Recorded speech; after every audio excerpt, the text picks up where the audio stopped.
ममक्तदा कोनसम्बे मेमना मयामबु तराम नोकचरी ngasi sumahau sagum nungairaba phungawari ama buduna lakchari wari asigi mamingna ningthau sadanba amadi umangdogi lairimbi wari asibu thabirakpana pepe wari asi thaina ningthau palingai matamgi warini matamsida lambung kauba yamna pak chauba mi su yamna taba leibak ama leirami aduga leibak asida ningthau sadanba mahakna ningthau oiduna palami ningthau sadanba mahak maminga su yamna chanana umangda satan ba chatpa makhal makhagi ujek waya sa san kaya ama hatpa phajan pusintuna mahagi konungda yoktuna thamba asina chingbasi yamna toina amadi mahaki khwaidagi pamjaba khoidajaba thabak ama oirami ngasi su ningthau sadanba mahaki manai singa loinana mahagi leibaka yamna sulapna daba umang amada satan ba lai mahakna lakliba umang asi aduki matik ingna phajai umang adu asum changsilakpada uri asangba unatana thalaba ujaw kayana koisinduna hauriba ujaw singduki makhada piklaba jiba kayana saidangduna leiba ningthau sadanba makhoi singdu ubada masada amukta phaukhijebagum pukning wakal haksang pomba ingbagumna tauri mahak asum magi manai singduga lakpana umang aduki mayai oirap yaurakle umang sigi phajaba si asum manung changsilaga heli haibaduni ningthau sadanba mapham adu yaubada magi manai singda yenglaga asumna haidaklami ha inaisa nakhoi sulam sang lakpagi waram lagani mapham sida ngayak pathana ba tausi manai singdusu ningthau sadanbagi wadu makhoi su harauna hoi hainaragle asumna makhoi singadu mapham chaba yenglaga makhoina purakhiba chanaba singadu puthoktuna chanari makhoi asum charambadagi manai amana asumna hairakle umangse thainai gi bongna hairambada umang asida masak matau yamna phajabi lairimbi ama lei hai mahaki koiraunaraba mitsna ani cheng tak toba khwang ngang tak toba ma ke jinba ma ki rasi leina tangna nokpa minok tuna au ba kaya gi thamoi bu sumhatpa lairimbi adugi phajabasi abok na haibada saithari ba makhai loiba nai de sai manai adugi wa tabada makhoi singi maraktagi amanasu asumna hairakli adudi hairi sinadi lairimbi du asuki matik phajaba matik mayai yamna su leiba oiba tare amanasu ai su lairimbi dugi maramda mamangda khungi hasingna aina piklingaida wari oina lekibadi tare ai khogi khulgi ahasingdugi maraktagi makhoi kharadi umangsida laktana lairimbi dubu thinaba kayara khotna khisoi makhoi da sunate matam aduda lakhibado malemgi mafam khudingdagi lairimbi ado thiba lakhibani haine adubu kanasu thiba phangnakhide miyam singdusu lairimbi aduna thiba phangsilaktrabada tabna loina hanakhre so hairami asi hairaga manaidu haifet khaudemi aduga amung makha taraklami aduga simasu hairami madudi lairimbi ado umang sida leiriba pot khuding lairimbi aduna magi marup oina khale swai kanagumba amata ngasi phauba umang asida changduna umang asibu manghan ge hona kiba amata halakhi de swaini manai adogi wa tabada makhoi masengi maraktagi khara angang oiba nupa amana asumna hairakli adudi makhoi singadu lairimbi adogi phajabadu ubada halakhi da boiramgani ado mayam noi lehoge su lehoko aidi yumda hankini natrabadine aigi nupina muk cha kamta haparoi ningthau sadan basu ngasaidagi manai sing aduna sanariba wari sing adu tumina tari asumna koisinduna phamlaga ngayak potharaga matungda magi khulai sing adu makutta chena paina raktuna sa tan ba haurakle makhoina adumna tarak ba haubada umang adugi manungda hauba ख्वाइदगी वांगबा उजाव अमगी मथक्ता तोंगदुना लेबा खुनु अमा उरे खुनुदु मखोगी मतौदु ngyak asum yengamlaga paiduna lagle adugo umanga sida leiriba thawai panba sa san uchek oya makhoi khudingna tana ba haiduna asumna laurakli umang sida leiba ichil inausa chelo chelo chelo ening thau sadan balakle chelo chelo thawai hina na ba chelo asumna khunu aduna umang adugi mpham khudingda chatlaga pauzeli umang da leiba sa uchek singdusu khunu na hariba du thawai de hinghorabadi haina magi leifamdagi chethoknarakle aduga maikai khangda asumna lauraga chenarakle mayamna chelo chelo thawai hingna na ba chelo ening thau sadan ba magi khutta takhiba tare chelo chelo lairembiya dusu asum phamna leirambadagi khonjel ama taraklami mahak masadu phamlambadagi hawatlaga khara chathorakli aduga khonjel adubu moina tanaba hotnei lairembi adu ngayak asum tumina tarambadagi machinda sauna asumna solakli kanabu oirigaba aigi umangda laktuna aigi marup singbu awa phamda tahangi hotnariba khangidana lairembi aigi iti khanghange asi hairaga lairembi du mamit uisili aduga machinda kari no khara solaga minna koppada ningthau sadan bana leiriba mafam adu yaurakle lairembi adu ningthau sadan bagi mataudu uraga sauna ngai hakti munna yengdun lei adubu lairembi du kuide sat ningthau sadan bagi mangda lepsin khri ningthau sadan badi ngakna ngai hakti tarang chatna lairembi du yengduna leikhre asumna lairembi aduna leiringai ningthau sadan ba mahaksu tapna lairembi du yengna tapna changsilai ningthau sadan ba asum changsilakpana lairembi du gi mangda tapna lepsili aduga asumna yamna tappa khonjalda haireklami sakhenbi nangbu kanano matau karamna nangdi umanga sida natomta leiramliba lairembi du ningthau sadan bagi wahaida masadu gyan tarakpagum tauri mahak masado ningthau sadan bana mangda leplaga leirambadu ubada khangpre khangi maning khajek hali aduga lat tauna asumna hairakli ai ka asumna tauringai tanja asida ningthau sadan bagi manai amana tungdagi ningthau sadan babu kaurakli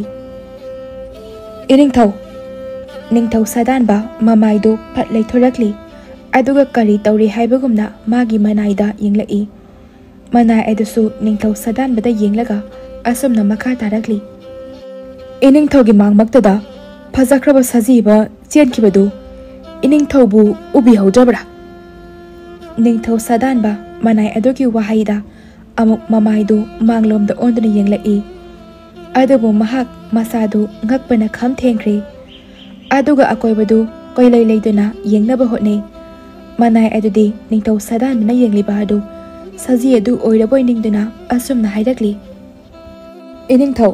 saji adu asimangda uriba ujau sigi marumda chensinkre ningthau sadan ba manai aduna hariba adu tade mahak adumak angakpa amaga loinana yengli akoibada yengna asumna machinda soli koromda chatkre leiramdrene ningthau sadan ba amuk sumanakta lepliba manaida onsilaga asumna hairakli hey karom chatkre hojik ta mangna leplamba nupido manai adudi ningthau sadan bagi wada ngakna yengna lei ningthau sadan ba manai aduna kari su hairaktana ngakna yengwa mataudu uraga amuk su hanglai korino masibo nangonda ni he aina hangise nana do tadro hojik ta agi mangna leplamba nupido karom chatkhage haiba iningthau nupi haisibu hey nang singa saidagi aiga leiriba natro manai adu lalla tauna leye adu leiradi hojik ta mangda leplamba nupido karom chatkhage manai du kina tapna sumna haidaklami iningthau karaidagi nupino karomdagi nupino aidi uza hojre ꯃꯐꯝꯁꯤꯗ ꯑꯩꯅ ꯉꯁꯥꯏꯗꯒꯤ ꯂꯦꯞꯂꯤꯁꯦ ꯅꯨꯄꯤꯗꯤ ꯂꯥꯏꯔꯗꯅ ꯎꯃꯪꯁꯤꯗ ꯂꯩꯔꯤꯕ ꯂꯥꯏꯔꯦꯝꯕꯤ ꯑꯗꯨ ꯐꯥꯎꯕ ꯑꯃꯨꯛꯇ ꯌꯦꯡꯖꯒꯦ ꯈꯟꯕ ꯐꯪꯗ꯭ꯔꯤꯁꯤꯅꯤ꯫ ꯅꯤꯡꯊꯧ ꯁꯥꯗꯥꯟꯕ ꯃꯅꯥꯏ ꯅꯨꯄꯥꯗꯨꯒꯤ ꯋꯥ ꯇꯥꯕꯗ ꯁꯥꯎꯅ ꯃꯅꯥꯏ ꯑꯗꯨꯗ ꯌꯦꯡꯂꯛꯏ꯫ ꯇꯁꯦꯡꯅꯃꯛꯅꯤ ꯃꯅꯥꯏꯁꯤꯡꯗꯨꯗꯤ ꯂꯥꯏꯔꯦꯝꯕꯤ ꯑꯗꯨ ꯎꯍꯧꯕ ꯅꯠꯇꯦ꯫ ꯅꯤꯡꯊꯧ ꯁꯥꯗꯥꯟꯕ ꯃꯍꯥꯛꯇꯅꯤ ꯎꯍꯧꯕ꯫ ꯑꯗꯨꯕꯨ ꯅꯤꯡꯊꯧ ꯁꯥꯗꯥꯟꯕ ꯃꯍꯥꯛꯇꯤ ꯃꯅꯥꯏ ꯑꯗꯨꯅ ꯍꯥꯏꯔꯤꯕ ꯑꯗꯨ ꯊꯥꯖꯔꯝꯗꯦ꯫ ꯑꯗꯨꯅ ꯃꯍꯥꯛ ꯃꯅꯥꯏ ꯑꯗꯨꯗ ꯌꯥꯝꯅ ꯁꯥꯎꯅꯤꯡꯂꯝꯃꯤ꯫ ꯑꯗꯨꯒ ꯁꯥꯎꯅ ꯑꯁꯨꯝꯅ ꯍꯥꯏꯔꯛꯂꯝꯃꯤ, ꯌꯥꯔꯦ, ꯍꯟꯅꯕ ꯇꯧꯔꯁꯤ꯫ ꯃꯅꯥꯏꯗꯨ ꯃꯍꯥꯛꯀꯤ ꯑꯁꯥꯎꯕ ꯃꯇꯧꯗꯨ ꯎꯕꯗ ꯉꯥꯏꯍꯥꯛꯇꯤ ꯇꯨꯃꯤꯟꯅ ꯌꯦꯡꯗꯨꯅ ꯂꯩ꯫ ꯑꯗꯨꯕꯨ ꯀꯔꯤꯁꯨ ꯍꯥꯏꯔꯨꯗ꯭ꯔꯦ꯫ ꯑꯁꯨꯝꯅ ꯅꯤꯡꯊꯧ ꯁꯥꯗꯥꯟꯕꯁꯨ ꯑꯃꯨꯛ ꯍꯟꯅ ꯃꯥꯒꯤ ꯂꯩꯕꯥꯛꯇ ꯍꯟꯈ꯭ꯔꯦ꯫ ꯎꯃꯪꯗ ꯂꯩꯕ ꯁꯥ ꯎꯆꯦꯛꯁꯤꯡꯗꯨꯁꯨ ꯅꯤꯡꯊꯧ ꯁꯥꯗꯥꯟꯕ ꯍꯟꯈ꯭ꯔꯦ ꯈꯪꯂꯕꯗ ꯍꯔꯥꯎꯕꯒꯤ ꯉꯝꯈꯩ ꯂꯩꯈꯤꯗ꯭ꯔꯦ꯫ ꯃꯈꯣꯏ ꯈꯔꯗꯤ ꯍꯔꯥꯎꯅ ꯖꯒꯣꯏ ꯁꯥꯕ ꯌꯥꯎ, ꯏꯁꯩꯕꯨ ꯁꯛꯄ ꯌꯥꯎ ꯇꯧꯅꯔꯤ꯫ ꯂꯥꯏꯔꯦꯝꯕꯤ ꯑꯗꯨꯁꯨ ꯃꯍꯥꯛꯀꯤ ꯃꯔꯨꯞꯁꯤꯡꯅ ꯍꯔꯥꯎꯖꯕ ꯅꯨꯡꯉꯥꯏꯖꯕ ꯑꯗꯨ ꯎꯔꯒ ꯃꯥꯁꯨ ꯄꯦꯟꯅ ꯅꯣꯛꯂꯤ꯫ ꯑꯁꯨꯝꯅ ꯂꯦꯞꯄ ꯂꯩꯇꯅ ꯆꯠꯈꯤꯕꯅ ꯅꯨꯃꯤꯗꯥꯡ ꯇꯥꯁꯤꯜꯂꯛꯂꯦ꯫ ꯂꯥꯏꯔꯦꯝꯕꯤꯗꯨ ꯃꯥꯒꯤ ꯃꯔꯨꯞꯁꯤꯡꯕꯨ ꯐꯖꯅ ꯌꯦꯡꯁꯤꯟꯕꯤꯔꯝꯂꯒ ꯑꯃꯨꯛ ꯃꯌꯨꯝꯗ ꯍꯜꯂꯛꯂꯦ꯫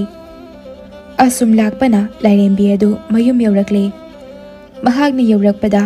ꯃꯍꯥꯛꯄꯨ ꯄꯤꯛꯂꯤꯉꯩꯗꯒꯤ ꯀꯔꯤꯗ ꯁꯣꯏꯈꯤꯒꯗꯒꯦ ꯍꯥꯏꯅ ꯌꯦꯡꯁꯤꯟꯕꯤꯔꯛꯂꯤꯕꯤ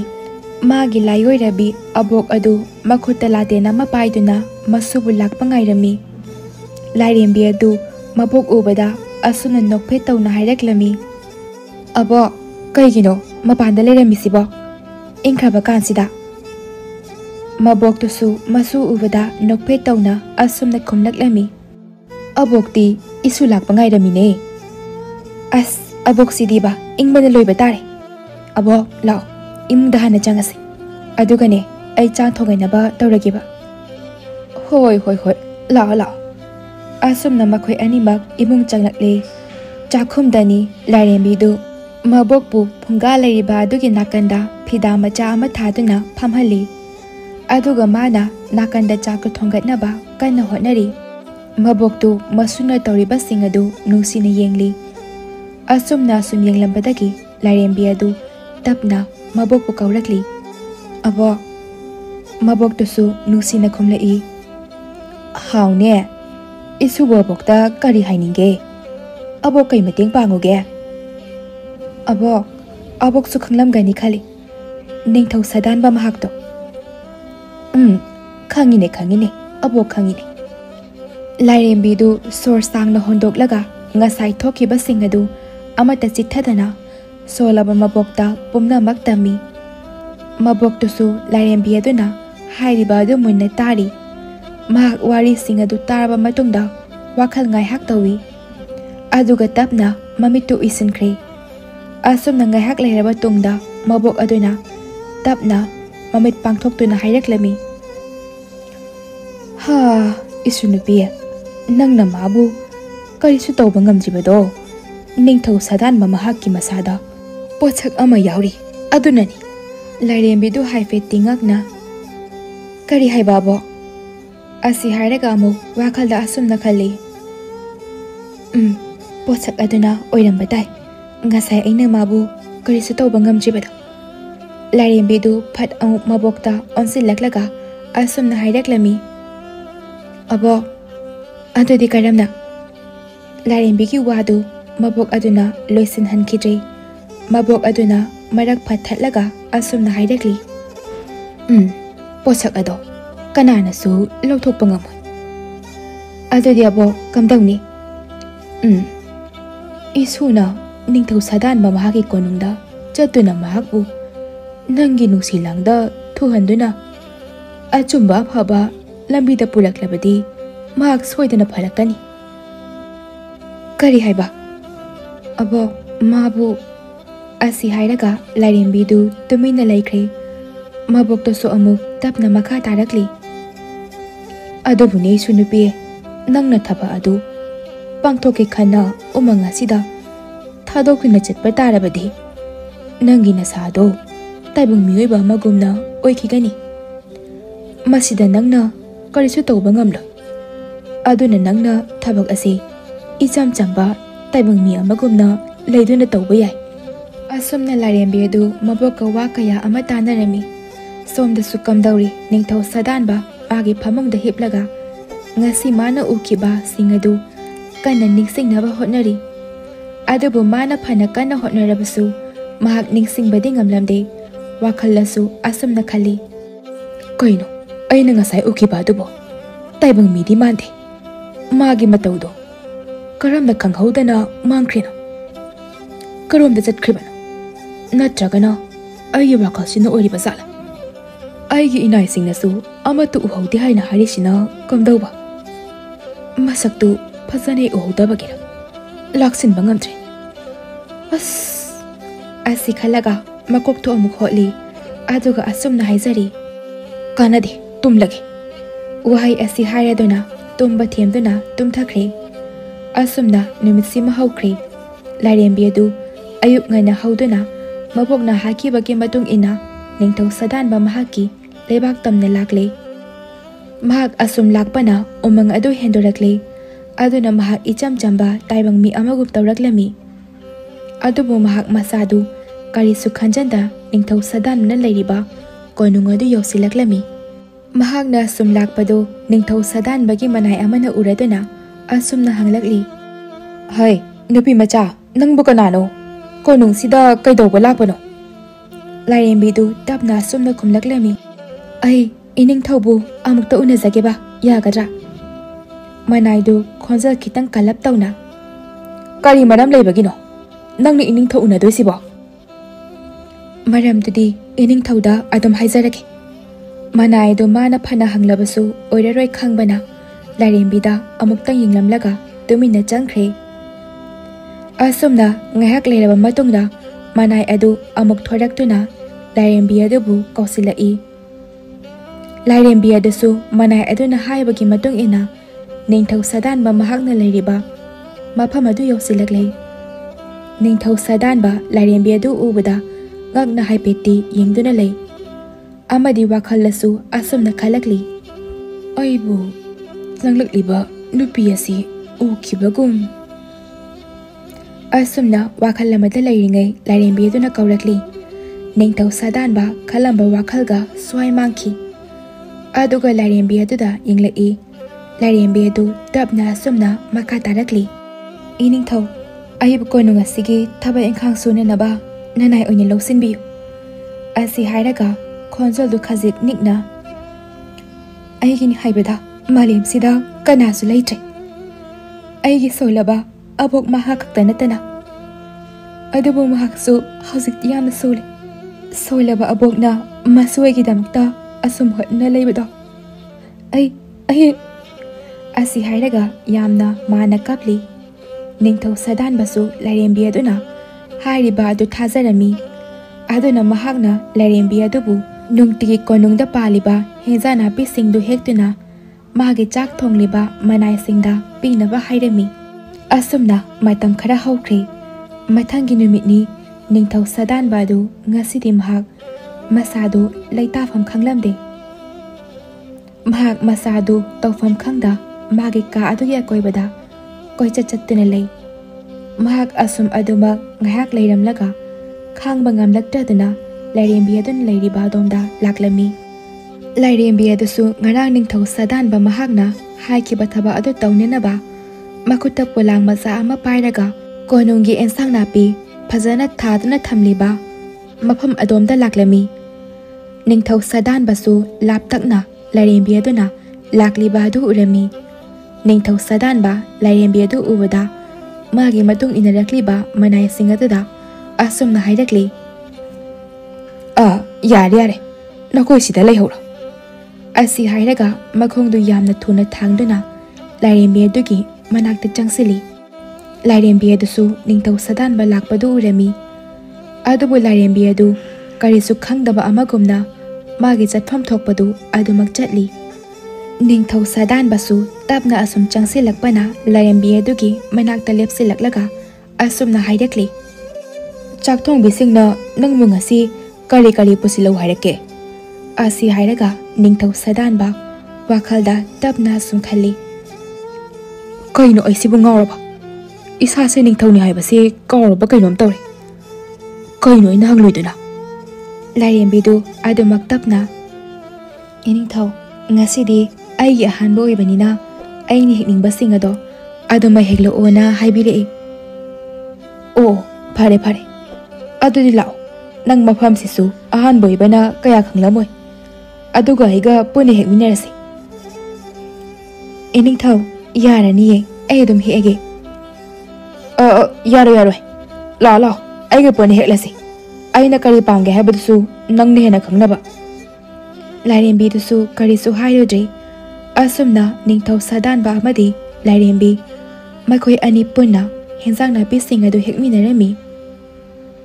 ꯑꯀꯣꯏꯕꯗ ꯂꯩꯕ ꯅꯤꯡꯊꯧ ꯁꯥꯗꯥꯟꯕꯒꯤ ꯃꯅꯥꯏꯁꯤꯡꯗꯨꯁꯨ ꯉꯛꯅ ꯃꯈꯣꯏ ꯑꯅꯤꯗ ꯌꯦꯡꯅꯔꯤ꯫ ꯃꯈꯣꯏ ꯈꯔ ꯑꯃꯗꯤ ꯑꯁꯨꯝꯅ ꯍꯥꯏꯅꯔꯛꯂꯤ, ꯑꯁꯤꯕꯨ ꯑꯩꯈꯣꯏꯒꯤ ꯏꯅꯤꯡꯊꯧꯗꯨꯅꯤꯀꯣ? ꯑꯃꯁꯨ ꯀꯔꯤꯅꯣ ꯅꯪꯅ ꯑꯃꯨꯛ ꯇꯧꯔꯛꯂꯤꯁꯤꯅ, ꯈꯔꯒ ꯉꯛꯂꯒ ꯂꯩꯔꯤꯉꯩꯁꯤꯗ? ꯅꯠꯇꯤꯌꯦ, ꯑꯩꯅ ꯍꯥꯏꯕꯗꯤ ꯅꯤꯡꯊꯧꯒꯤ ꯉꯁꯤꯒꯤ ꯃꯇꯧꯁꯤꯗ ꯊꯥꯖꯗꯕꯒꯤ ꯍꯥꯏꯕꯒꯤ ꯋꯥꯅꯤ꯫ ꯍꯥ, ꯏꯅꯤꯡꯊꯧꯁꯦ ꯅꯍꯥꯟ ꯎꯃꯪꯗ ꯁꯥ ꯇꯥꯟꯕ ꯆꯠꯂꯨꯕꯗꯒꯤ ꯀꯩꯅꯣꯝ ꯏꯇꯧ ꯇꯧꯋꯦꯅ ꯍꯥꯏꯅꯕꯅꯦ꯫ ꯑꯦ, ꯀꯩꯅꯣ ꯍꯥꯏꯅꯩꯕꯣ? ꯈꯪꯗꯦꯗ, ꯑꯗꯨꯕꯨ ꯑꯩꯉꯣꯟꯗ ꯍꯪꯂꯤꯗꯨꯕꯨ ꯑꯩꯕꯨ ꯁꯥ ꯇꯥꯟꯕꯗꯣ ꯌꯥꯎꯔꯕꯁꯤ ꯃꯉꯥꯏꯔꯦ꯫ ꯀꯥꯟꯅꯗꯦ, ꯆꯠꯂꯁꯤ ꯂꯥꯛꯑꯣ꯫ ꯑꯁꯤ ꯍꯥꯏꯅꯗꯨꯅ ꯃꯅꯥꯏ ꯑꯅꯤꯗꯨꯁꯨ ꯆꯠꯈ꯭ꯔꯦ꯫ ꯅꯤꯡꯊꯧ ꯁꯥꯗꯥꯟꯕ ꯑꯃꯗꯤ ꯂꯥꯏꯔꯦꯝꯕꯤ ꯃꯈꯣꯏ ꯑꯅꯤꯗꯤ ꯑꯗꯨꯃꯛ ꯃꯐꯝ ꯑꯗꯨꯗ ꯂꯩꯍꯧꯔꯤ꯫ ꯑꯁꯨꯝꯅ ꯁꯨꯝ ꯍꯧꯈꯤꯕꯅ ꯃꯊꯪꯒꯤ ꯅꯨꯃꯤꯠ ꯍꯥꯏꯕꯗꯨ ꯑꯃꯨꯛ ꯂꯥꯛꯂꯤ꯫ ꯉꯁꯤꯁꯨ ꯅꯤꯡꯊꯧ ꯁꯥꯗꯥꯟꯕ ꯃꯁꯥꯗꯨ ꯌꯥꯝꯅ ꯂꯥꯡꯇꯛꯅꯔꯝꯃꯤ꯫ ꯃꯍꯥꯛ ꯂꯥꯏꯔꯦꯝꯕꯤ ꯑꯗꯨ ꯎꯅꯤꯡꯕꯅ ꯍꯥꯏꯐꯝ ꯇꯧꯐꯝ ꯈꯪꯖꯔꯝꯗꯦ꯫ ꯁꯣꯝꯗꯁꯨ ꯂꯥꯏꯔꯦꯝꯕꯤꯗꯨ ꯍꯥꯟꯅꯒꯤ ꯃꯇꯧꯒꯨꯝ ꯈꯨꯠꯇ ꯄꯤꯛꯇꯛ ꯇꯧꯕ ꯄꯣꯂꯥꯡ ꯑꯃ ꯄꯥꯏꯗꯨꯅ ꯂꯥꯛꯂꯤ꯫ ꯅꯤꯡꯊꯧ ꯁꯥꯗꯥꯟꯕꯁꯨ ꯃꯁꯥꯗꯨ ꯂꯩꯐꯝ ꯑꯃ ꯈꯪꯖꯤꯜꯂꯛꯇ꯭ꯔꯕꯗ ꯂꯥꯏꯔꯦꯝꯕꯤ ꯑꯗꯨꯒꯤ ꯃꯅꯥꯛꯇ ꯂꯥꯛꯂꯤ꯫ ꯑꯗꯨꯒ ꯂꯥꯏꯔꯦꯝꯕꯤ ꯑꯗꯨꯕꯨ ꯀꯧꯖꯔꯝꯃꯤ꯫ ꯂꯥꯏꯔꯦꯝꯕꯤ ꯑꯗꯨꯁꯨ ꯑꯗꯨꯃꯛ ꯇꯞꯅ ꯈꯨꯝꯂꯛꯂꯝꯃꯤ꯫ ꯅꯤꯡꯊꯧ ꯁꯥꯗꯥꯟꯕꯗꯤ ꯂꯥꯏꯔꯦꯝꯕꯤ ꯑꯗꯨ ꯎꯕꯗ ꯃꯁꯥꯗꯨ ꯈꯔ ꯃꯈꯩꯗꯤ ꯉꯁꯥꯏ ꯃꯈꯩ ꯃꯁꯥꯗ ꯐꯥꯎꯔꯝꯕ ꯇꯧꯔꯝꯂꯤꯕꯁꯤꯡ ꯑꯗꯨ ꯐꯈꯤꯕꯒꯨꯝ ꯇꯧꯏ꯫ ꯅꯤꯡꯊꯧ ꯁꯥꯗꯥꯟꯕ ꯂꯥꯏꯔꯦꯝꯕꯤ ꯑꯗꯨꯒꯤ ꯃꯅꯥꯛꯇ ꯈꯖꯤꯛ ꯅꯛꯅ ꯆꯪꯁꯤꯟꯗꯨꯅ ꯑꯁꯨꯝꯅ ꯍꯥꯏꯔꯛꯂꯤ, ꯉꯁꯤꯅ ꯀꯩꯀꯩ ꯍꯦꯛꯂꯒ ꯄꯨꯁꯤꯟꯗꯣꯏꯅꯣ? ꯂꯥꯏꯔꯦꯝꯕꯤ ꯑꯗꯨꯅ ꯇꯞꯅ, ꯉꯁꯤꯗꯤ ꯏꯅꯦ ꯌꯥꯏꯃꯅ ꯄꯥꯈꯣꯟꯗꯣ ꯑꯗꯨ ꯈꯔ ꯌꯥꯝꯅ ꯍꯦꯛꯂꯛꯑꯣꯅ ꯍꯥꯏꯌꯦ꯫ ꯑꯣ, ꯂꯥꯛꯑꯣ ꯂꯥꯛꯑꯣ ꯑꯗꯨꯗꯤ ꯑꯩꯒ ꯄꯨꯟꯅ ꯍꯦꯛꯃꯤꯟꯅꯔꯁꯦ꯫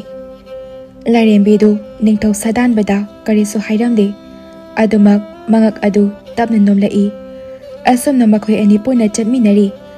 ꯑꯁꯨꯝ ꯆꯠꯂꯝꯕꯗꯒꯤ ꯅꯤꯡꯊꯧ ꯁꯥꯗꯥꯟꯕꯗꯨ ꯂꯥꯏꯔꯦꯝꯕꯤ ꯑꯗꯨꯗ ꯑꯃꯨꯛ ꯌꯦꯡꯗꯨꯅ ꯑꯁꯨꯝꯅ ꯍꯥꯏꯔꯛꯂꯤ, ꯑꯗꯣ ꯅꯪ ꯄꯥꯈꯣꯟ ꯍꯥꯏꯗꯣ ꯃꯁꯛ ꯈꯪꯕ꯭ꯔꯣ? ꯂꯥꯏꯔꯦꯝꯕꯤ ꯑꯗꯨ ꯇꯞꯅ ꯈꯖꯤꯛ ꯀꯤꯔꯨꯞ ꯇꯧꯅ ꯑꯁꯨꯝꯅ ꯈꯨꯝꯂꯛꯂꯤ, ꯏꯅꯤꯡꯊꯧ, ꯈꯪꯗꯤꯌꯦ꯫ ꯅꯤꯡꯊꯧ ꯁꯥꯗꯥꯟꯕꯗꯨ ꯂꯥꯏꯔꯦꯝꯕꯤꯒꯤ ꯃꯇꯧꯗꯨ ꯎꯔꯒ ꯈꯖꯤꯛ ꯅꯣꯛꯂꯒ ꯑꯁꯨꯝꯅ ꯍꯥꯏꯔꯛꯂꯤ, ꯑꯗꯨꯕꯨꯗꯤ ꯑꯩꯁꯨ ꯈꯪꯗꯦꯗ꯫ ꯍꯥꯏꯐꯦꯠ ꯑꯃꯨꯛ ꯁꯣꯔ ꯍꯣꯟꯗꯣꯛꯏ꯫ ꯄꯨꯟꯅ ꯍꯦꯛ ꯊꯤꯃꯤꯟꯅꯔꯒ ꯍꯦꯛꯄ ꯍꯥꯏꯗꯨꯅꯤ꯫ ꯑꯁꯨꯝꯅ ꯑꯁꯨꯝ ꯃꯈꯣꯏ ꯄꯨꯟꯅ ꯊꯤꯃꯤꯟꯅꯔꯛꯄꯅ ꯅꯨꯡꯁꯤꯗꯥꯛ ꯍꯧꯔꯤꯕ ꯃꯄꯥ ꯑꯗꯨꯗ ꯑꯅꯤꯃꯛ ꯆꯞ ꯂꯦꯞꯁꯤꯜꯂꯤ꯫ ꯑꯗꯨꯒ ꯅꯤꯡꯊꯧ ꯁꯥꯗꯥꯟꯕꯗꯨ ꯌꯥꯝꯅ ꯈꯪꯕ ꯁꯥꯗꯨꯅ ꯑꯁꯨꯝꯅ ꯃꯈꯨꯠꯇꯨ ꯊꯤꯟꯗꯨꯅ ꯍꯥꯏꯔꯛꯂꯤ, ꯑꯩꯗꯤ ꯉꯁꯥꯏꯈꯩ ꯀꯥꯎꯕꯨ ꯀꯥꯎꯔꯨꯔꯦ꯫ ꯃꯁꯛ ꯎꯔꯒ ꯅꯤꯡꯁꯤꯡꯂꯛꯑꯦ꯫ ꯇꯨ, ꯄꯥꯈꯣꯟ ꯍꯥꯏꯗꯨꯗꯤ ꯇꯨ ꯑꯁꯤꯗ ꯍꯧꯔꯤꯁꯤꯅꯦ꯫ ꯂꯥꯏꯔꯦꯝꯕꯤꯗꯨ ꯅꯤꯡꯊꯧ ꯁꯥꯗꯥꯟꯕꯅ ꯍꯥꯏꯔꯤꯕꯗꯨ ꯑꯆꯨꯝꯕ ꯑꯣꯏꯔꯕꯣꯏ ꯅꯤꯡꯂꯒ ꯅꯨꯡꯁꯤꯗꯥꯛ ꯑꯗꯨ ꯄꯥꯈꯣꯟꯅꯤ ꯍꯥꯏꯅ ꯈꯜꯂꯒ ꯌꯥꯝꯅ ꯍꯦꯛꯂꯝꯃꯤ꯫ ꯑꯁꯨꯝꯅ ꯉꯥꯏꯍꯥꯛ ꯂꯩꯔꯕ ꯃꯇꯨꯡꯗ ꯅꯤꯡꯊꯧ ꯁꯥꯗꯥꯟꯕ ꯑꯃꯗꯤ ꯂꯥꯏꯔꯦꯝꯕꯤ ꯑꯅꯤ ꯑꯗꯨ ꯄꯨꯟꯅ ꯆꯥꯛꯈꯨꯝꯂꯣꯝꯗ ꯆꯪꯂꯛꯏ꯫ ꯂꯩꯔꯝꯂꯤꯕ ꯃꯌꯥꯝꯗꯨ ꯅꯤꯡꯊꯧ ꯁꯥꯗꯥꯟꯕꯅ ꯉꯁꯤ ꯏꯊꯥ ꯊꯥꯖꯗꯅ ꯂꯥꯛꯄꯗꯨ ꯎꯕꯗ ꯉꯛꯄꯅ ꯌꯦꯡꯅꯔꯛꯂꯤ꯫ ꯂꯥꯏꯔꯦꯝꯕꯤ ꯑꯗꯨꯗꯤ ꯀꯔꯤꯁꯨ ꯈꯟꯗ ꯆꯪꯁꯤꯟꯗꯨꯅ ꯍꯦꯛꯂꯛꯄ ꯍꯦꯟꯖꯥꯡꯁꯤꯡ ꯑꯗꯨ ꯏꯅꯦ ꯌꯥꯏꯃꯗ ꯄꯤꯔꯝꯃꯤ꯫ ꯏꯅꯦ ꯌꯥꯏꯃꯁꯨ ꯍꯦꯟꯖꯥꯡꯗꯨ ꯇꯞꯅ ꯌꯦꯡꯉꯤ꯫ ꯑꯗꯨꯒ ꯑꯁꯨꯝꯅ ꯍꯥꯏꯔꯛꯂꯝꯃꯤ, ꯍꯩꯃꯥ, ꯏꯕꯦꯝꯃ, ꯅꯪꯅ ꯍꯦꯛꯂꯛꯂꯤꯕ ꯑꯁꯤꯗꯤ ꯏꯅꯦꯅ ꯍꯥꯏꯈꯤꯕꯁꯤꯡ ꯑꯗꯣ ꯑꯃꯠꯇ ꯌꯥꯎꯗꯦꯅꯦꯍꯦ꯫ ꯂꯥꯏꯔꯦꯝꯕꯤꯗꯨ ꯍꯥꯏꯐꯦꯠ ꯉꯛꯂꯞ ꯇꯧꯅ ꯌꯦꯡꯂꯒ ꯑꯁꯨꯝꯅ ꯈꯨꯝꯂꯛꯂꯝꯃꯤ, ꯀꯩꯅꯣ ꯍꯥꯏꯁꯤꯕꯣ ꯏꯅꯦ? ꯁꯤ ꯅꯠꯇꯕ꯭ꯔꯣ ꯏꯅꯦꯅ ꯍꯥꯏꯔꯤꯕꯗꯣ? ꯌꯦꯡꯉꯨꯇꯣ ꯏꯅꯦ, ꯁꯤꯗꯤ ꯑꯩꯁꯨ ꯌꯥꯝ ꯍꯦꯛꯂꯛꯏꯁꯤꯗꯤ꯫ ꯅꯠꯇꯦꯅꯦꯍꯦ ꯏꯕꯦꯝꯃ, ꯁꯤꯗꯤ Sidi nusidang ni he. Sidi ini na haibado na din he. Is kam daw nge. Thong dori ba hensang singsiga. Nang mo ngasay na masakhang dabadi. Nang bu ini da hayo yadro. Ningthau sadan basu ngasay dagi. Mafam aduda leiba na sanariba wari singadu loina tarami. Adugi sumathakta mahak nani larembi aduda nongsidakpu pakhoni haizinduna hekhan kibadu. Amadi mahak haibet ikai basu phaurakli. Larembi adugi mangda adabu mahak karisu tawdaba saduna haibet khawdem laga asumna hairakli. Ine ngasigidi mana hekliba nuksidaga se asioina adom thakpiro pakhondugi mahuta. Ine yai madu ningthau sadan bagi wahaida ngakna sumna khomlaklami. Iningthau karana nuksidaga asibu pakhoni haina hapkadoribano. Ine aina muhai khadi loire makha taraklanu ningthau aina haiba wada aduga ngasi kaktagi wasu nate numit khudingini ngasi dagi karamatana mangonda tamnana asi ho adu tawada tawna haiba yaroi mahak ni hekning mapamado madu hektuna bosinjarak sano mahak na puselakpa singado thongliba hezang mathal khodimakta hapkadabani masida kanagumana aigi wase thawoidaba tarabadi akan bajarak phangani khangu aduga ngasigidi thongliba hezang mathal khodimakta nungsidaga se loina hapkadabani. Asumna ningthau sadan badu wahai singsi hairamduna thokre mafamdu lehoriba mayamdu amaga tingak yengna hori adubu makhoisu upai leite ningthau sadan bana hairamba adumak tawduna pakhongi mahutta thongliba hensangduda nungsidakto oina phajana hapchinkhre. Asumna asum haukibana chak ensang pumba thongba loisilaktuna phajana magi chaluk semlaga uthorakli. Ningthau sadan ba amadi magi achanba manai khara adusu magi phampham thariba adonda changsiduna phamkhre mayamdo hara chaba haukre adubu khanghaude mayam singadu mayadu hukiba singadu phulauna kamthokna khiba aduga sumna hairakli. Is karino ngasi yenzang mathel singasibo nusidak mayam china amuk toibe loire hai chak thong bisingdu karai chatkhre. Ine yai madagi hauraga atai leinariba chakthong bisingadu amuk toiba mayam changna adom na hainarakpa adudadi masa singadu pakhatpana thak niknari adubo mayam dugi marakta ningthau sadan badi yamna hauna henzang singadu hapliba patra singadu dagi lodharaga chop chari aduga chana su mayam taunariba adu karisu khangdaba amagumna asumna hairakli. Is haukre onthokna so hawini he ningthau aina asuk koina ningthau oirakpa sida ngasigi sigumba hawba sidi amuk tabu yawkhidri. Tanja aduda langnaramba mayam madu chap lepki aduga ningthau sadan bada ngakpa amaga loinaduna yenglai adubo ningthau sadan badi thausabiba natte adumak hawna chari aduga asumna muksu hairakli. Chasalune na khoiba chaba ya yadrabo amat lemhan ba yare ko aigi wadi masida kanagumba miyoy matana lemhan ba taraba misak ado aina igi samugi mag samlen na ba thamkiba thangdo adune ekta lenggadabani ngaksamdo ki daba tawnu ko amana he ining thogi asan ba mantri do mamit phairap yenglai nupa da su makha tarakli ining thause mata matawbani aduna nangdi khangde aidi imitse uisilaga chasilani he. Mantri do nupadagi wahaida martin do amuktang kotlawni yotsili aduga ningthau sadan bada kirup yengduna asumna hairakli. Hoine he iningthaugi thangdo mayadi is sangsuya sangbani ne he chawra sanglaba samo kayano thangdugi makuta tumkiba hoida he aisu haigumdana imit ani ase chadet uisilagane git namsin hawbana thawai hingdori ai siba yadri ngarang da gaire ai nupi taruk subado yumda pusil amba nupado asomamit uisinduna chana basingadu charambadagi aroibada haikiba wado tabada chaplepki aduga mantri aduda amuktang yinglamlaga Ningthou सदानबदा अमुक येंगना असुमना तपना हाइरकली इनिंगथौ असिना सा उचेकता चोपगुमना नंगसु नुपीददी फजनदे चोपी लेबाक असिगी मंत्री ने फावबा हाइनिंगक्ट्रेबु मंत्री दु नुपादगी वहाइदा सारोप इंगलमलगा चानबा सिंगदु ममित उसिदुना चाबा हौख्रे असुमना मयामदु निंगथौ सदानबा कीबा मरमना चानबा सिंगदु लोइना चासिनख्रे मतम खरासु हौख्रे अदुबु नुमितुदगी कोनुंगदा थोंगबा चा एंसांग पोंबा चाबा याबा हाइबदो अमतो ओइसिलक्ट्रे लाइरेंबी अदुना चाक थोंगबा सिंगदुदा लोइरे अमुक तोइबा कना अमता चाना थकनदबा मना मसिंग गाक्ता खन खलगा हेकलगा पिसिनबना चाक थोंगबी सिंगदुसु निंगथौ सदानबा कीबना अदुमक मथोंग खंगदा थोकजिली अदुबु निंगथौ सदानबदी लाइरेंबीने हेलक्लगा पिसिलक्पा मना मसिंगना थोंगबनी हाइरदी यामना हाउना लोइना चारमी मयामदु असुमना सुम तौसिलक्पा अदुददी कुसिलक्लबदी याररोय खंदुना निंगथौ सदानबा यावदना लोना अमा हाइनदुना लोना वा खनबा हौरक्लमी मयामदुगी मनुंगदा निंगथौ सदानबगी मामा मपासु यावरमी मखोय सिंगदुगी मरक्तगी अमना असुमना हाइरक्ली हंदक इनिंगथौदो होंगलक्लिबा मतौसे करिनो अइदि हाइबा ngamसिलक्ट्रे ममांगदा अमुक्ता तौखिजेबा ओइबनरा अइ ग्यान ताजे खरा अहल ओइबा अमनसु अइना सुम खनबदा हंदक्ता नौना कोनोंसिदा चंगलखिबा नुपी मचादो मागी वाखलदा ओइरमगदा निंगिन हे हा इनिंगथौना नुपी मचादुदा उलिबा मतवदुदा अमनसु मधु ओइबा याबो वानी असुमना ngangnarakpa adudadi निंगथौ सदानबगी ममादु लाइरेंबी अदुबु यामना साउनिंगलमी महाक यामना साउना असुमना हाइरक्लमी करी हाइबा अइगी इचामकना करिसु लेतबी अमगिदमक्ता असी हाइरगा मागी नुपादु अमुक ओनसिंदुना असुमना मखा तारक्ली इचासे हौजिक्ति मनुंग मतम चप चाबा हाइबदो ओइरे कानदे हयेंगसे हेक्तो कोनुंगदनी अचौबा चाकलेन अमा सिनसि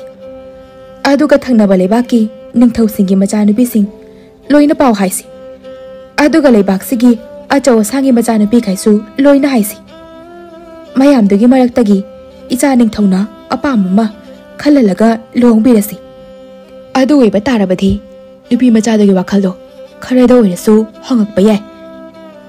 मयामदो निंगथौ सदानबगी अपोकपी ममागी वहाई सिंगदु मुना तारबा मतुंगदा लोइना यानरमी असुमना नुमिसिमसु हौख्रे मथंगी नुमिनी कोनुंगी मफम खुदिंगदा ngarang hainakibagi matung ina mayam sangduna langbagi khonjeltana hauna tari adubu ningthau sadanbadi paw adu khanglabasu mahak masadu siliba chaklen aduda khajikta phawba hanna yenglamdana lairembi aduna leiriba ka adu tamna thuna yang laklami lairembi adusu tumina magi phamungda phamduna leirambadagi khanghaudana ningthau sadanbana magi kada changlakpa aduda mahak masadu khangprek khangna phamlambadagi phuk haugalai aduga tingak ningthau sadanbada yenglai ningthau sadanbasu asum changsilakpana lairembi adugi mangda phat lepsili aduga somna hairakli nangdi mayamna nangise yawraroidra lairembi aduna tapna aina karamna asuk chawkhraba leba kayagi rajkumari kaya ama kaudina sinba achaw sangtana thallaba chaklena sida aigumbi kashulaitabia mana iningthau karamna yawgani ningthau sadanbadu lairembi adugi wahaidu khajik suklap tawna yenglai aduga asumna makha tarakli nangbu kanana karisu leitabini hairiba kanana su haide isana haijabani oh adudi madugi wahaido amukhanane aigi na asida tahan bayaroi aduga mana horen phajana loisilagane ngasigi changlena se nangsu yawgadabani lairembi aduna hangliba wadu ningthau sadanbana marak phatha chinduna asumna amu hairakli yare makha taraklanu aina mu haikrabadi loire chalo losinaba tawro asumna sum haukibana ꯅꯤꯡꯊꯧ ꯁꯥꯗꯥꯟꯕꯁꯨ ꯃꯌꯥꯝ ꯂꯥꯛꯂꯤꯕꯁꯤꯡ ꯑꯗꯨꯒꯤ ꯃꯔꯛꯇ ꯌꯥꯎꯁꯤꯟꯗꯨꯅ ꯋꯥꯔꯤ ꯇꯧꯁꯤꯜꯂꯤ꯫ ꯑꯗꯨꯕꯨ ꯃꯍꯥꯛ ꯃꯁꯥꯗꯣ ꯃꯌꯥꯝ ꯃꯔꯛꯇ ꯂꯩꯖꯔꯕꯁꯨ ꯃꯁꯥꯗ ꯂꯥꯏꯔꯦꯝꯕꯤ ꯑꯗꯨꯒꯤ ꯋꯥꯈꯜꯗ ꯂꯥꯡꯇꯛꯅꯕ ꯑꯃꯗꯤ ꯑꯗꯨꯃꯛ ꯐꯥꯎꯔꯤ꯫ ꯃꯌꯥꯝꯗꯨꯁꯨ ꯑꯁꯨꯝ ꯂꯥꯛꯁꯤꯜꯂꯛꯄꯅ ꯃꯤꯄꯨꯝ ꯈꯨꯗꯤꯡꯃꯛ ꯁꯨꯅ ꯇꯤꯜꯂꯤ ꯍꯥꯏꯕ ꯌꯥꯁꯤꯜꯂꯛꯂꯤ꯫ ꯑꯗꯨꯕꯨ ꯅꯤꯡꯊꯧ ꯁꯥꯗꯥꯟꯕꯅ ꯈꯧꯔꯥꯡꯅ ꯉꯥꯏꯔꯛꯂꯤꯕ ꯂꯥꯏꯔꯦꯝꯕꯤ ꯃꯍꯥꯛꯇꯤ ꯂꯥꯛꯂꯝꯗ꯭ꯔꯤ꯫ ꯅꯤꯡꯊꯧ ꯁꯥꯗꯥꯟꯕ ꯃꯁꯥꯗꯨ ꯍꯦꯟꯅ ꯂꯥꯡꯇꯛꯅꯔꯛꯂꯤ꯫ ꯁꯣꯝꯗꯁꯨ ꯀꯝꯗꯧꯔꯤ ꯂꯥꯏꯔꯦꯝꯕꯤ ꯑꯗꯨꯁꯨ ꯌꯥꯝꯅ ꯍꯔꯥꯎꯅ ꯅꯤꯡꯊꯧ ꯁꯥꯗꯥꯟꯕꯅ ꯂꯩꯔꯤꯕ ꯑꯗꯣꯝꯗ ꯇꯞꯅ ꯂꯥꯛꯂꯤ꯫ ꯃꯍꯥꯛ ꯑꯁꯨꯝ ꯆꯠꯂꯝꯕꯗꯒꯤ ꯋꯥꯈꯜꯗꯁꯨ ꯑꯁꯨꯝꯅ ꯈꯜꯂꯤ, ꯍꯧꯖꯤꯛꯇꯤ ꯑꯩꯅ ꯄꯥꯡꯊꯣꯛꯄ ꯂꯥꯛꯈꯤꯕ ꯊꯕꯛꯁꯨ ꯑꯩ ꯃꯥꯏ ꯄꯥꯛꯂꯦ ꯍꯥꯏꯕ ꯌꯥꯔꯦ꯫ ꯑꯗꯨꯒꯤꯁꯨ ꯃꯊꯛꯇ ꯑꯩ ꯏꯁꯥꯅ ꯏꯁꯥꯕꯨ ꯀꯅꯥꯅꯣ ꯍꯥꯏꯕ ꯀꯥꯎꯊꯣꯛꯂꯨꯔꯒ ꯊꯃꯣꯏ ꯁꯦꯡꯅ ꯑꯩꯅ ꯅꯤꯡꯊꯧ ꯁꯥꯗꯥꯟꯕꯕꯨ ꯅꯨꯡꯁꯤꯔꯨꯔꯦ꯫ ꯉꯁꯤꯗꯤ ꯑꯩ ꯇꯟꯖꯥ ꯑꯃ ꯌꯦꯡꯂꯒ ꯑꯩ ꯑꯁꯦ ꯀꯅꯥꯅꯣ ꯍꯥꯏꯕꯁꯦ ꯁꯛ ꯇꯥꯛꯂꯒꯦ꯫ ꯑꯁꯨꯝꯅ ꯂꯥꯏꯔꯦꯝꯕꯤ ꯑꯗꯨꯁꯨ ꯑꯁꯨꯝ ꯂꯥꯛꯄꯅ ꯅꯤꯡꯊꯧ ꯁꯥꯗꯥꯟꯕꯅ ꯂꯩꯔꯤꯕ ꯃꯐꯝ ꯑꯗꯨ ꯌꯧꯁꯤꯜꯂꯛꯂꯤ꯫ ꯃꯐꯝꯗꯨꯗ ꯂꯩꯔꯝꯕ ꯃꯤꯌꯥꯝꯗꯨ ꯂꯥꯏꯔꯦꯝꯕꯤ ꯑꯗꯨꯅ ꯆꯪꯂꯛꯂꯤꯕ ꯑꯗꯨ ꯎꯕꯗ ꯉꯛꯅ ꯌꯦꯡꯅꯔꯛꯂꯝꯃꯤ꯫ ꯈꯔ ꯑꯃꯗꯤ ꯂꯥꯏꯔꯦꯝꯕꯤꯗꯨꯒꯤ ꯐꯖꯔꯕ ꯁꯛꯐꯝꯗꯨ ꯎꯕꯗ ꯃꯌꯥꯗꯨ ꯇꯤꯟ ꯆꯪꯕ ꯐꯥꯎꯕ ꯍꯦꯛ ꯈꯪꯍꯧꯗꯕ ꯌꯥꯎꯔꯤ꯫ ꯅꯤꯡꯊꯧ ꯁꯥꯗꯥꯟꯕꯁꯨ ꯑꯗꯨꯃꯉꯥꯏ ꯂꯥꯏꯔꯦꯝꯕꯤ ꯑꯗꯨ ꯎꯕꯗ ꯃꯤꯠ ꯀꯨꯞꯇꯅ ꯌꯦꯡꯂꯤ꯫ ꯂꯥꯏꯔꯦꯝꯕꯤ ꯑꯗꯨꯁꯨ ꯅꯣꯛꯐꯦꯠ ꯇꯧꯅ ꯃꯌꯥꯝ ꯃꯔꯛꯇ ꯆꯪꯁꯤꯜꯂꯛꯏ꯫ ꯅꯤꯡꯊꯧ ꯁꯥꯗꯥꯟꯕꯁꯨ ꯑꯁꯨꯝ ꯌꯦꯡꯂꯝꯕꯗꯒꯤ ꯃꯍꯥꯛꯁꯨ ꯇꯞꯅ ꯂꯥꯏꯔꯦꯝꯕꯤ ꯑꯗꯨꯒꯤ ꯃꯃꯥꯡꯗ ꯆꯪꯁꯤꯟꯗꯨꯅ ꯂꯦꯞꯁꯤꯜꯂꯤ꯫ ꯂꯥꯏꯔꯦꯝꯕꯤ ꯑꯗꯨꯁꯨ ꯅꯤꯡꯊꯧ ꯁꯥꯗꯥꯟꯕ ꯎꯕꯗ ꯅꯣꯛꯐꯦꯠ ꯇꯧꯔꯛꯂꯤ꯫ ꯑꯗꯨꯒ ꯑꯁꯨꯝꯅ ꯍꯥꯏꯔꯛꯂꯤ, ꯏꯅꯤꯡꯊꯧ, ꯉꯁꯤꯗꯤ ꯏꯅꯤꯡꯊꯧꯒꯤ ꯃꯐꯝꯗ ꯑꯩꯒꯤ ꯑꯁꯦꯡꯕ ꯑꯁꯤ ꯀꯅꯥꯅꯣ ꯍꯥꯏꯕꯗꯣ ꯃꯌꯦꯛ ꯁꯦꯡꯅ ꯍꯥꯏꯗꯣꯛꯂꯒꯦ ꯍꯥꯏꯅ ꯈꯜꯂꯤ꯫ ꯃꯇꯝ ꯀꯨꯏꯅ ꯑꯩꯒꯤ ꯑꯁꯦꯡꯕ ꯍꯥꯏꯗꯣꯛꯇꯅ ꯂꯩꯔꯛꯄꯒꯤꯗꯃꯛꯇ ꯏꯅꯤꯡꯊꯧꯅ ꯑꯩꯒꯤ ꯐꯝꯗ ꯄꯤꯅꯤꯡꯕ ꯆꯩꯔꯥꯛ ꯑꯗꯣ ꯄꯤꯕꯗ ꯑꯩ ꯍꯔꯥꯎꯅ ꯂꯧꯁꯤꯟꯒꯅꯤ꯫ ꯅꯤꯡꯊꯧ ꯁꯥꯗꯥꯟꯕꯗꯨ ꯂꯥꯏꯔꯦꯝꯕꯤ ꯑꯗꯨꯅ ꯍꯥꯏꯔꯛꯂꯤꯕ ꯋꯥꯍꯩꯁꯤꯡ ꯑꯗꯨ ꯇꯥꯕꯗ ꯃꯁꯥꯗꯨ ꯌꯥꯝꯅ ꯉꯛꯂꯝꯃꯤ꯫ ꯑꯃꯗꯤ ꯃꯐꯝꯗꯨꯗ ꯇꯤꯜꯂꯤꯕ ꯃꯤꯌꯥꯝꯁꯤꯡꯗꯨꯁꯨ ꯉꯛꯅ ꯂꯥꯏꯔꯦꯝꯕꯤ ꯑꯗꯨꯗ ꯌꯦꯡꯂꯤ꯫ ꯃꯤꯑꯣꯏ ꯈꯔꯗꯤ ꯌꯥꯝꯅ ꯎꯁꯤꯠꯇꯕ ꯃꯤꯅꯣꯛ ꯑꯃ ꯅꯣꯛꯂꯒ ꯑꯁꯨꯝꯅ ꯋꯥꯔꯤ ꯇꯧꯕꯁꯨ ꯌꯥꯎꯔꯤ꯫ ꯏꯆꯦ, ꯀꯅꯥꯅꯣ ꯅꯨꯄꯤꯁꯤꯕꯣ? ꯃꯁꯛꯁꯦ ꯐꯅꯕꯨ ꯅꯨꯡꯁꯤꯔꯤ꯫ ꯑꯃꯅꯁꯨ, ꯏꯅꯥꯎ, ꯃꯁꯛꯄꯨꯗꯤ ꯌꯦꯡꯕꯗ ꯅꯨꯡꯁꯤꯌꯦ ꯍꯥꯏꯕꯨ ꯑꯗꯣ ꯉꯁꯤ ꯂꯩꯕꯥꯛꯁꯤꯡꯁꯤꯒꯤ ꯑꯆꯧ ꯑꯁꯥꯡ ꯃꯁꯤꯗꯁꯨ ꯅꯠꯇꯅ ꯑꯇꯣꯞꯄ ꯊꯪꯅꯕ ꯂꯩꯕꯥꯛ ꯀꯌꯥꯒꯤ ꯔꯥꯖꯀꯨꯃꯥꯔꯤꯁꯤꯡ ꯁꯨꯅ ꯇꯤꯜꯂꯤꯕ ꯆꯥꯛꯂꯦꯟ ꯑꯁꯤꯗ ꯀꯩꯗꯧꯕꯅꯣ ꯃꯤꯅꯥꯏꯁꯤꯅ ꯂꯥꯛꯏꯁꯤꯕꯣ? ꯑꯃꯅꯁꯨ, ꯑꯁ, ꯏꯆꯦꯗꯤ ꯈꯪꯂꯝꯗ꯭ꯔꯤꯕ ꯑꯣꯏꯔꯦ꯫ ꯅꯨꯄꯤꯁꯤꯒꯅꯦ ꯑꯩꯈꯣꯏꯒꯤ ꯅꯤꯡꯊꯧꯁꯤꯒ ꯂꯣꯏꯅ ꯃꯔꯤ ꯂꯩꯅꯩ ꯍꯥꯏꯅ ꯍꯥꯏꯅꯔꯤꯕꯅꯤ꯫ ꯑꯩꯁꯨ ꯍꯥꯟꯅ ꯈꯪꯕ ꯅꯠꯇꯦꯗ, ꯉꯔꯥꯡꯗ ꯉꯥꯏꯔꯤꯌꯦ ꯈꯪꯂꯛꯄ꯫ ꯅꯨꯄꯤꯁꯤꯒꯤ ꯑꯣꯏꯔ ꯃꯥꯜꯂꯦ ꯃꯌꯥꯝꯅ ꯍꯥꯏꯅꯕꯗ ꯍꯟꯗꯛꯅꯦ ꯏꯅꯤꯡꯊꯧꯅ ꯍꯣꯡꯂꯛꯂꯤꯕ ꯃꯌꯥꯝ ꯑꯁꯦ꯫ ꯁꯣꯝꯗꯁꯨ ꯀꯝꯗꯧꯔꯤ ꯂꯥꯏꯔꯦꯝꯕꯤꯗꯨ ꯇꯞꯅ ꯅꯤꯡꯊꯧ ꯁꯥꯗꯥꯟꯕꯗ